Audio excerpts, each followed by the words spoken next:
क्रोधित पर्वत मुनि के श्राप से नारद वानर मुखी हो गए। नारद ने भी उत्तेजित होकर पर्वत मुनि को श्राप दे डाला।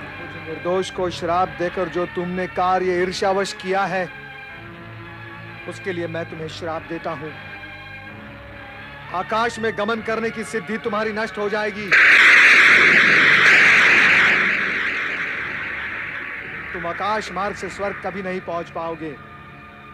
पृथ्वीलोक में ही भटकते रहोगे, भटकते रहोगे, भटकते रहोगे, भटकते रहोगे, भटकते रहोगे, भटकते रहोगे, भटकते रहोगे, भटकते रहोगे, भटकते रहोगे।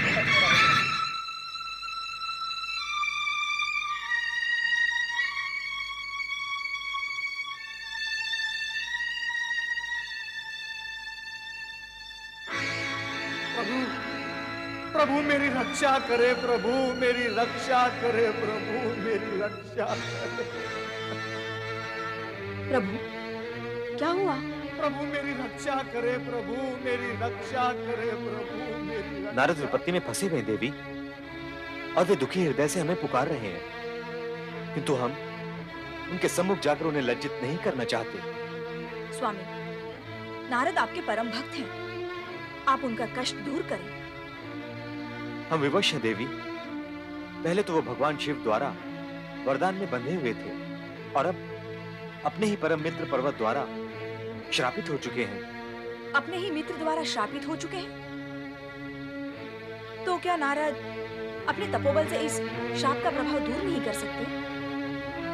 स्वामी, क्या आप अपनी कृपा दृष्टि से उन्हें इस संकट से उबार नहीं सकते? विधि के विधान में हम त्रिदेव कभी हस्तक्षेप नहीं करते। पर्वत का दिया हुआ श्राप पर्वत ही दूर कर सकता है। किंतु प्रभु, ये श्राप है क्या? पर्वत ने ईर्ष्यावश नारद को वानर मुखी बन जाने का शाप दिया है। महाराज संजय के अतिथि बनकर वानर के मुख वाले नारद इस समय अपना मुंह छिपाए हमें पुकार रहे हैं देवी।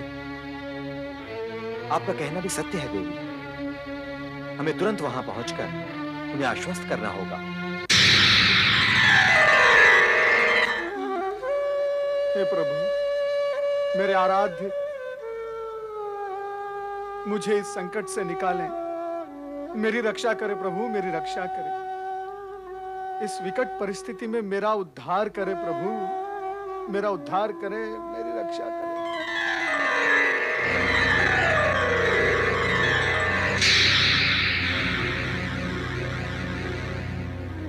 नारद, प्रभु, प्रभु मेरी रक्षा करे, प्रभु मेरी रक्षा करे, प्रभु मेरी रक्षा करे। ये क्या दशा बना दी है आपने मेरी प्रभु।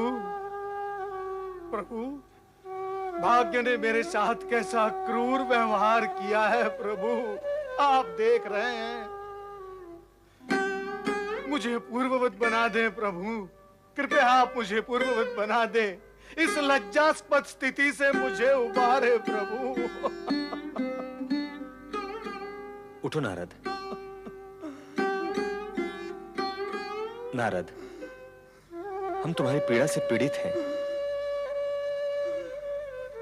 किंतु हम विवश हैं। जब तक पश्चाताप के तप से तपित होकर पर्वत स्वयं यहां लौटकर नहीं आता, तब तक तुम्हें इसी रूप में रहना होगा। नारद, वानर मुख धारण करने से तुम्हें कष्ट नहीं होगा। इस बीच तुम्हें अपूर्व अनुभव प्राप्त होगा। इसे अभिशाप नहीं, वरदान समझो नारद। इसे जीवन के नए अनुभवों से साक्षात्कार करो। प्रभु, कृपया कर अब यह भी बता दे कि मैं अपने मूल स्वरूप को कब प्राप्त करूंगा। पर्वत के लौटने तक का समय देखते ही देखते बीत जाएगा नारद। तब तक तुम दमयंती की छत्र छाया में रहो, तुम्हारा कल्याण हो।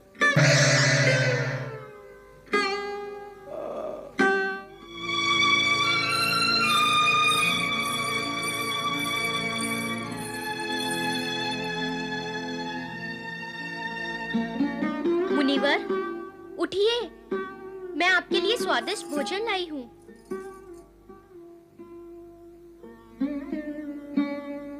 उठिए मुनिवर, उठिए। भोजन का समय हो गया है।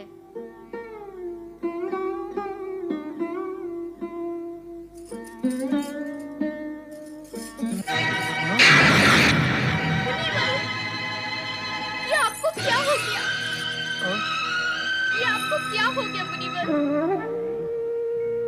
राजकुमारी, अब मैं आपको अपना मुख दिखाने के योग्य नहीं रहा। मैं कितना कुरूप हो चुका हूं।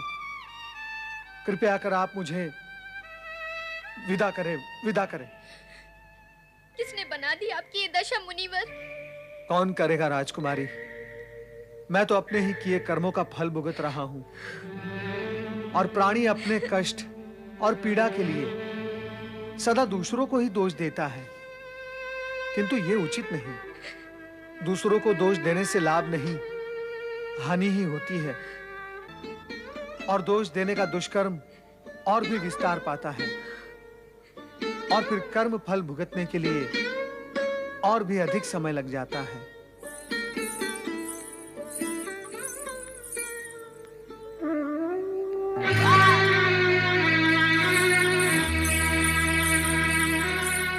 क्या हुआ? नारद मुनि, नारद मुनि?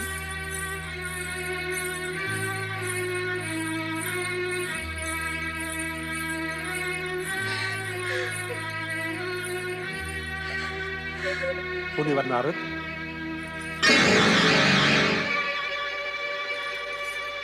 आपकी सारी सिद्धियां, सारे चमत्कार यहां आकर नष्ट हो गए और आप अपने आप को कुरूप होने से नहीं बचा सके। महाराज, आपने मेरी बात पर विश्वास नहीं किया। अब प्रत्यक्ष देख ले। नारद ने हमारी पुत्री पर कुदृष्टि डाली। उस पाप कर्म का फल भी भोग रहे हैं। नहीं माता, नहीं, सर्वथा ऐसा नहीं है। इन्होंने मुझसे कोई ऐसी बात नहीं की। इन्होंने तो सदा मुझसे दूर रहने की चेष्टा की है। दमयंती, नारद ने हमारे आतिथ्य का दुरुपयोग कर तुम्हें भ्रमित कर दिया है। क्या इसका वानर मुख देखकर भी तुम सत्य को नहीं समझ सकी? क्या अब तक भी तुम्हारी आंखें नहीं खुली? नारद मुनि, यदि अब भी कुछ लज्जा का अंश शेष है तो अपना ये सुंदर सलोना मुख लेकर तुरंत निकल जाओ यहाँ से। माता, किंतु मन ही मन मैंने अपना पति स्वीकार कर चुकी हूँ। पति मारी गई है तुम्हारी, बुद्धि भ्रष्ट हो गई है।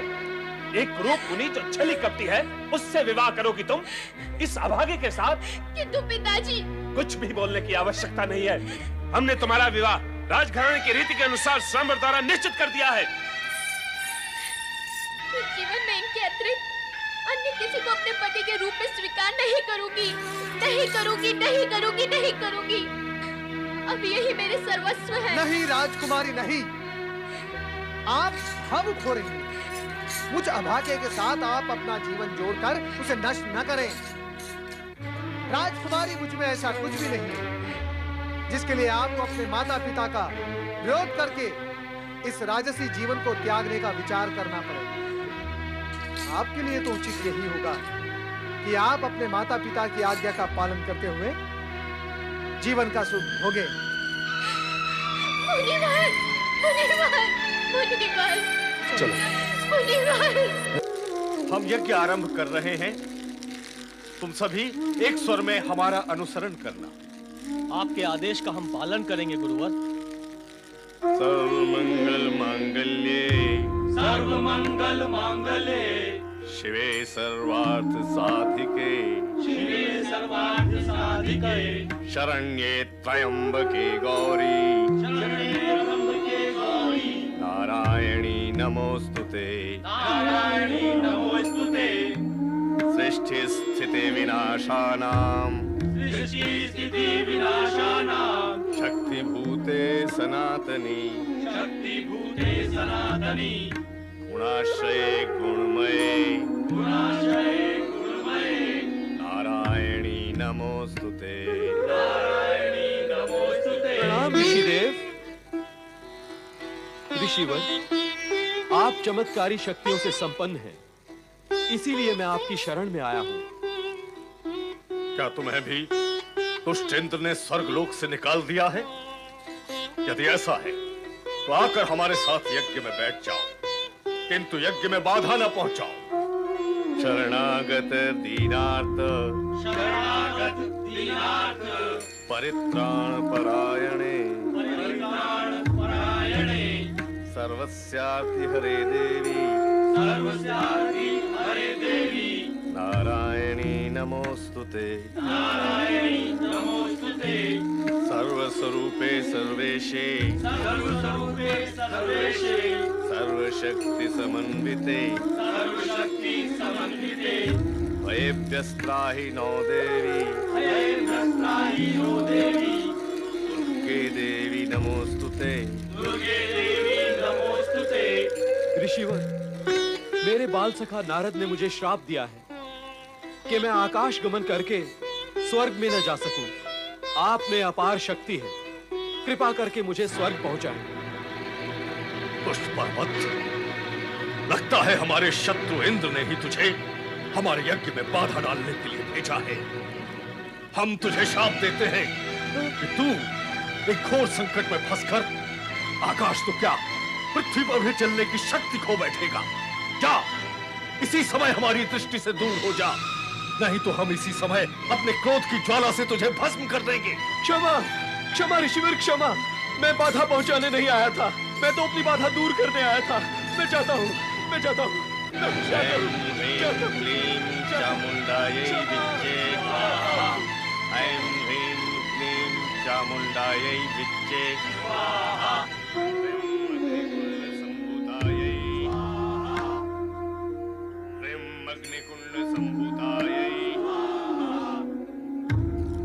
अग्निकुंड संभूतायै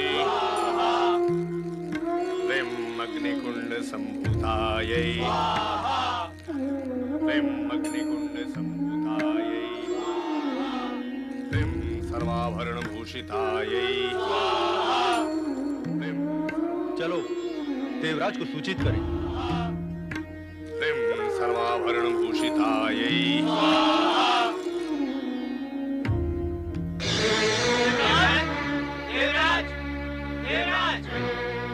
क्या हुआ? अनर्थ हो गया देवराज। उस अनर्थ का कुछ नाम भी होगा वरुण देव। त्वष्टा ऋषि महायज्ञ कर रहे हैं देवराज, और वो यज्ञ तीव्र से तीव्रतर होता जा रहा है, और वह किसी भी समय सफल होकर हमारे विरुद्ध अपनी चमत्कारिक शक्तियों का उपयोग कर सकते हैं। ये तो स्पष्ट ही है देवराज कि वे शक्ति संचित कर आपसे अपने अपमान का प्रतिशोध लेना चाहते हैं। वे ऐसा करें, इससे पूर्व हमें सचेत हो जाना चाहिए। आप हमें आज्ञा दें, हम अपनी शक्तियों का प्रयोग कर त्वष्टा को उसके यज्ञ सहित समाप्त कर देंगे। हाँ देवराज, जब तक त्वष्टा जीवित रहेगा हमें शांति से नहीं रहने देगा। वो स्वर्गलोक का शत्रु बन चुका है। स्वामी, कुछ भी करने से पूर्व आपको देवगुरु बृहस्पति का परामर्श अवश्य लेना चाहिए। इसकी आवश्यकता नहीं है। देवगुरु के परामर्श की आवश्यकता नहीं है? क्यों? स्थिति को समझने का प्रयत्न करो देवी। यदि देवगुरु बृहस्पति ने त्वष्टा के विरुद्ध शक्ति प्रयोग ना करने का परामर्श दे दिया तो हमारी क्या दशा होगी? तब भी हमें शक्ति का प्रयोग तो करना ही होगा। उनसे परामर्श ना लेने पर उनकी अवज्ञा करने के दोष से तो बचे रहेंगे।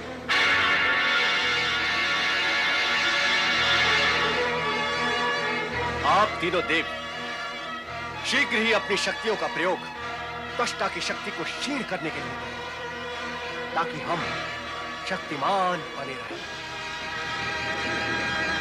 ह्रीं श्रीमत्यै सिंहासनेश्वर्यै ह्रीं चतुर्बाहु समन्वितायै ह्रीं चिदाग्निकुंड संभूतायै ह्रीं सर्वाभरण भूषितायै ह्रीं ब्रह्मग्रंथि विभेदिन्यै ह्रीं विष्णुग्रंथि विभेदिन्यै ह्रीं अग्निकुंड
यज्ञ पिता त्वष्टा प्रणाम। यज्ञ पिता त्वष्टा, मैं विश्वरूप त्रिशिरा आपकी यज्ञ संतान हूं। आपकी इच्छाओं को मूर्त रूप देने के लिए मैं इस यज्ञ से प्रकट हुआ हूं। आज्ञा करें, मुझे क्या करना है? यज्ञ पुत्र त्रिशिरा, मैंने तुम्हें इंद्र से अपने घोर अपमान का प्रतिशोध लेने के लिए ही उत्पन्न किया है। मैं जानता हूं तुम अपार शक्तिशाली हो, किंतु इंद्र को दंडित करने के लिए जिस बल की आवश्यकता है वो तुम्हें तपस्या से ही प्राप्त हो सकता है। इसलिए तुम तुरंत वन में जाओ और ब्रह्मा जी की आराधना करके उनसे अमरता का वरदान प्राप्त करो। तत्पश्चात हमारे घोर शत्रु दुष्ट इंद्र पर घातक प्रहार करो। यज्ञ पिता, क्या आपको मेरी शक्ति पर विश्वास नहीं? प्रश्न तुम्हारी शक्ति पर विश्वास करने का नहीं है वत्स। विचारणी तो ये है कि वज्रधारी इंद्र बलशाली ही नहीं अपितु छली और कपटी भी है। वो तुम्हें नष्ट करने के लिए अधम और निकृष्ट उपाय भी अपना सकता है। इसलिए जब तक तुम्हें अमरता का वरदान प्राप्त नहीं होगा तुम सुरक्षित नहीं रहोगे। हे देव, तुम हमारी आज्ञा का पालन करो। जब आपको अपने ही यज्ञ पुत्र की शक्ति पर विश्वास नहीं तो आपकी आज्ञा का पालन करने के लिए मैं विवश हूं। विवश होकर कार्य करने से सफलता संकुचित हो जाती है पुत्र त्रिशिरा। पूर्ण सफलता के लिए उत्साह, मनोयोग और आनंदित होकर कार्य करना होता है। आनंदित होकर? तो पहले पृथ्वीलोक के सुंदर और मनोहारी वातावरण का आनंद लेने के लिए मुझे अनुमति दे। कितना सुंदर है यहाँ का वातावरण। जैसी तुम्हारी इच्छा वत्स, किंतु अधिक विलंब न करना। इस नवीन घटनाक्रम की सूचना इंद्रदेव को देनी चाहिए। ये 3 सिरों वाला विचित्र प्राणी, ये तो हमारे लिए भीषण संकट उत्पन्न कर सकता है, किंतु हम उसे जीवित नहीं रहने देंगे। सावधान देवराज इंद्र, सावधान। आपने हमसे परामर्श लिए बिना त्वष्टा ऋषि को अग्नि और पवन से प्रताड़ित करवाया। इतने पर भी आप उनका कुछ भी अहित नहीं कर पाए। आप ये सत्य क्यों भूल रहे हैं देवराज कि त्वष्टा शक्ति के उपासक हैं। आपने उनके क्रोध को जगा दिया है। यदि आपने फिर से उन्हें हानि पहुंचाने की चेष्टा की तो इसके परिणाम विनाशकारी होंगे।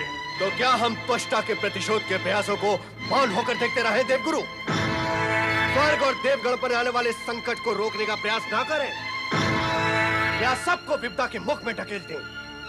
नहीं देवगुरु, नहीं, ये कदापि नहीं हो सकता। तो क्या आप हमारे परामर्श को नहीं मानेंगे? आपके परामर्श की अवहेलना करना हमारा अभिप्राय नहीं है देवगुरु, किंतु ये भी संभव नहीं है कि शत्रु हमारे विनाश का आयोजन करता रहे और हम अपनी रक्षा के लिए कुछ भी ना करें। ये कदापि नहीं हो सकता। तो ये भी सुन ले देवराज, कि यदि आपने त्वष्टा के यज्ञ पुत्र त्रिशिरा को हानि पहुंचाने की चेष्टा की तो यह निश्चित है कि त्रिशिरा को उत्पन्न करने वाला त्वष्टा दुगनी शक्ति से आप पर प्रहार करेगा और शत्रुता की यह आंधी विकराल रूप धारण कर लेगी। इसीलिए मैं आपको फिर से सावधान करता हूं, इस शत्रुता को यहीं समाप्त कर दें और स्वर्ग की रक्षा करने का उपाय करें। स्वामी, देवगुरु के परामर्श की अवहेलना ना करें। त्वष्टा को हानि पहुंचाने का विचार मन से त्याग दें स्वामी।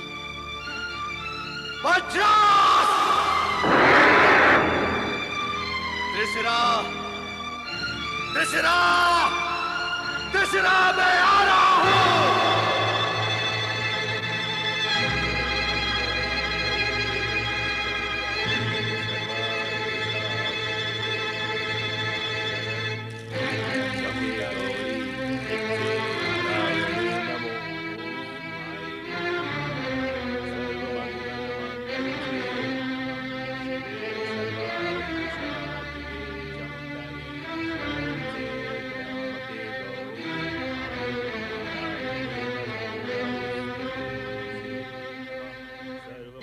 त्रिशिरा आश्रम में अकेला है और त्वष्टा आश्रम से बहुत दूर है। त्वष्टा को तो ज्ञात भी नहीं हो सकेगा कि त्रिसरा का वध किसने किया है। विधाता ने स्वयं हमारा मार्ग सुलभ व सरल करके हमें ये अवसर दिया है।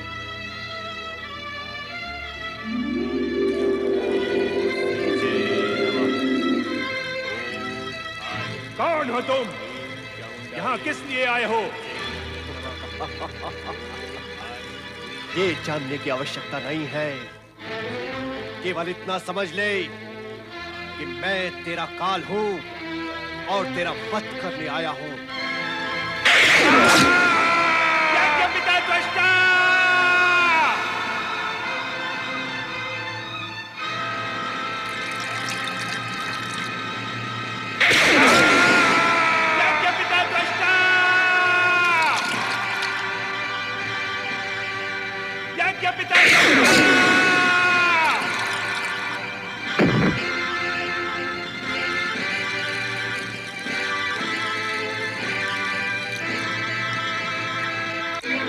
चलो शीघ्र आश्रम चलो।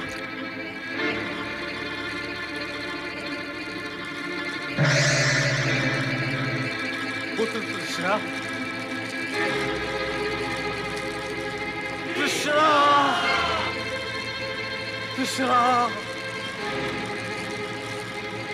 किसने किया ये जघन्य अपराध?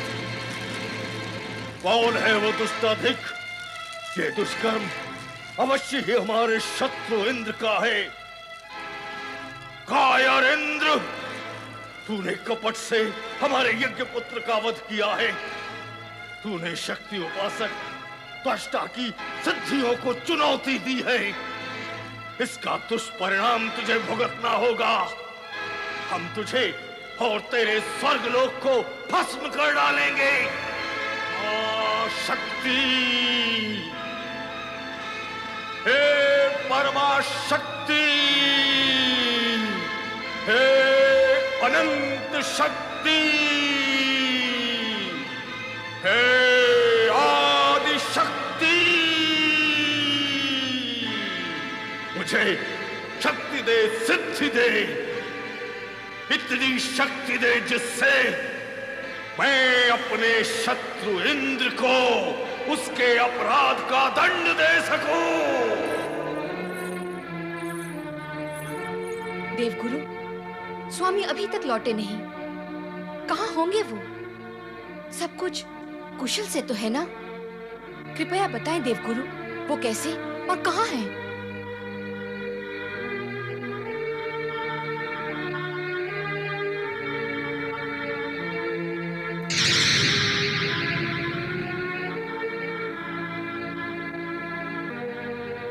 देवी शची, देवराज इंद्र ने एक जघन्य कृत्य करके अपना वज्र खो दिया है।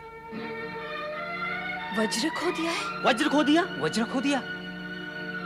देवगुरु, देवराज इंद्र ने ऐसा कौन सा जघन्य कृत्य किया जिसके कारण उन्हें अपना वज्र खोना पड़ा? ये तो स्वयं देवराज ही यहाँ आकर बताएंगे।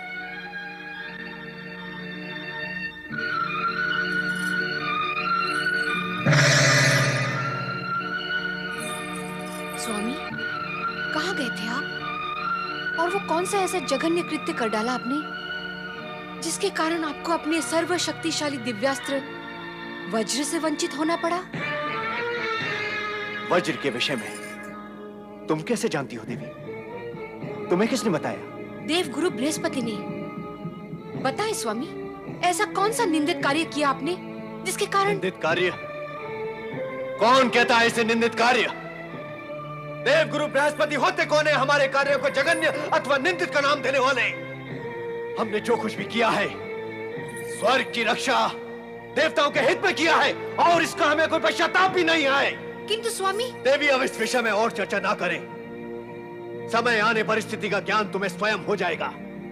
स्थिति का ज्ञान तो हो बस जाएगा। देवी बस, इस समय हम बहुत थके हुए हैं और हमें विश्राम की आवश्यकता है।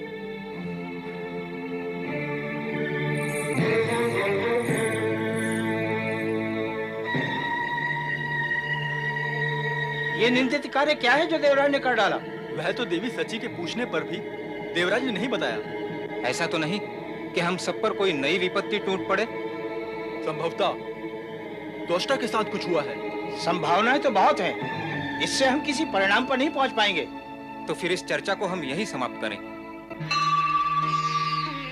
हे महाशक्ति, हे परम शक्ति, हे अनंत शक्ति, हे अनादि एवं पराशक्ति, देवराज इंद्र के कार्य से ऋषि त्वष्टा अवश्य क्रोधित होंगे।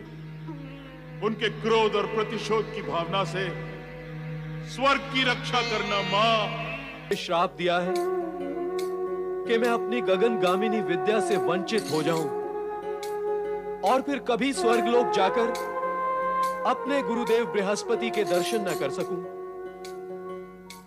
परंतु नारद का श्राप फलित होगा क्या?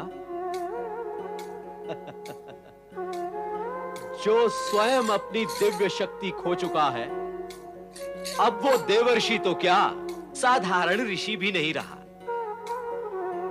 मुझे हताश होकर श्राप के भय से गगन में उड़ने के प्रयास को त्यागना नहीं चाहिए।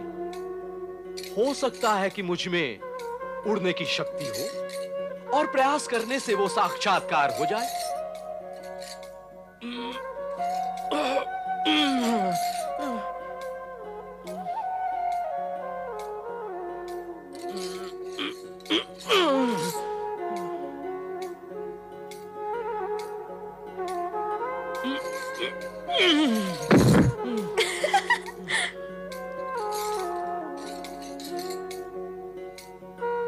क्या कन्या मुझे देखकर हंस रही है? मेरे पुरुषत्व का परिहास कर रही है? मुझे वृक्ष पर चढ़कर उड़ने का प्रयास करना चाहिए, जिससे मैं उड़ सकूं।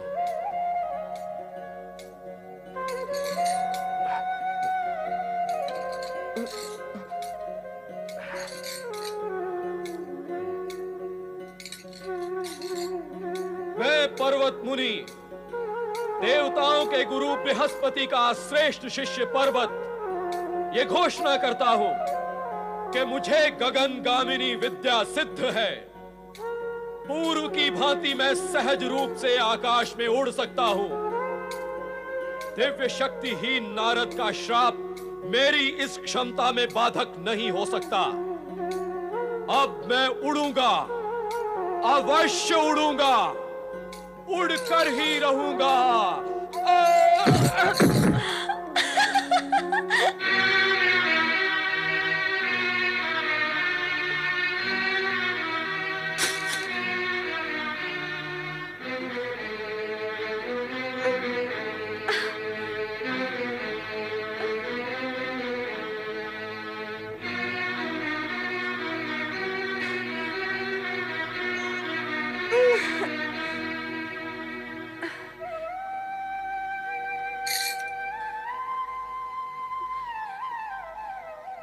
बापू, बापू!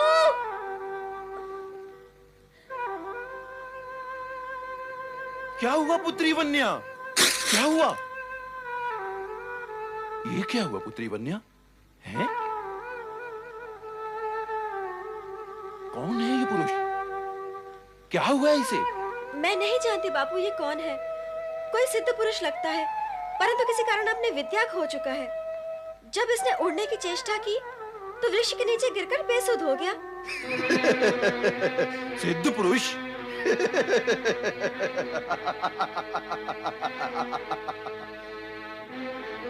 सिद्ध पुरुष नहीं, मुझे तो कोई पागल लगता है। अरे पुत्री, बेसुध होता अथवा मर जाता, वाला ऐसे पागल को यहां लाने की क्या आवश्यकता थी? हैं? अरे पुत्री, तू रोती क्यों है? बापू, तुम ही तो कहा करते हो कि दुखी जन की सहायता करना हम वनवासियों का धर्म है। हाँ? और मैं सहायता के लिए इसे यहाँ लेकर आई तो तुम कहते हो कि मर जाने देती। अच्छा, अब चुप हो जा। बापू, ये कोई साधारण मनुष्य नहीं है। परंतु पुत्री तुझे कैसे ज्ञान हुआ कि ये कोई असाधारण मनुष्य है? वृक्ष से गिरकर भी मरा नहीं बापू। बापू, तुम्हें तो ऐसी ऐसी जड़ी बूटियों की जानकारी है ना कि उसे लगाकर मरता हुआ प्राणी भी ठीक हो जाता है। तो क्या तुम इस बेसुध अतिथि को ठीक नहीं कर सकते? ठीक है, मैं अभी वन जाकर इसके लिए जड़ी बूटियां लेकर आता हूं।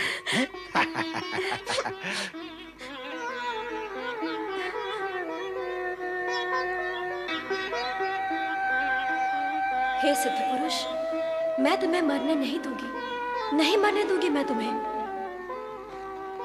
ओम नमः शिवाय।